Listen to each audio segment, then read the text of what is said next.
आवाज आ जाए तो सीधे माते थोड़ा कुछ बोल दीजिए अभी, इतना दूर से आए हैं, कहाँ से आए हैं और कहाँ जाना है? मध्य प्रदेश के हैं। 9.5 साल दंडवत पूर्ण करके बाबा को सलामी जल चढ़ा करके भगवान जगन्नाथ जी के दरबार में जा रहे हैं। जय जगन्नाथ। अभी कितने किलोमीटर आप पैदल के आए हैं ना? जी। कितने किलोमीटर आप पैदल के आए हैं अभी?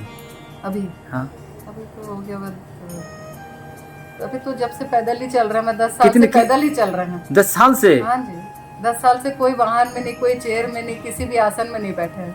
10 साल से पैदल ही चल रहे हैं। आपका नाम क्या है? कृपानंदिनी माँ।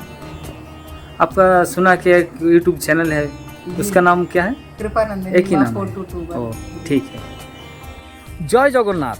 আপনার কাছে এই ভিডিওটি গেছে মানে আপনি খুবই ভাগ্যবান, কারণ এই কৃপানন্দিনী মা 10 বছর ধরে পায়ে হেঁটে ধর্মীয় স্থান যেগুলি রয়েছে প্রত্যেকটি জায়গা ভ্রমণ করছেন, আর এখন তিনি যাচ্ছেন জগন্নাথ পুরী ধাম। অবশ্যই একটা কমেন্ট করবেন জয় জগন্নাথ বলে, আর যদি ফেসবুক থেকে দেখছেন, যদি এখনও ফলো করেননি চ্যানেলটি, তাহলে চ্যানেলটি ফলো করবেন, এবং ইউটিউব থেকে যদি দেখছেন তাহলে চ্যানেলটি অবশ্যই সাবস্ক্রাইব করবেন। আবার আসছে অন্য কোনো ভিডিও নিয়ে। আপনারা ভালো থাকুন, সুস্থ থাকুন। জয় জগন্নাথ বলে ভিডিওটি এখানেই রাখছি।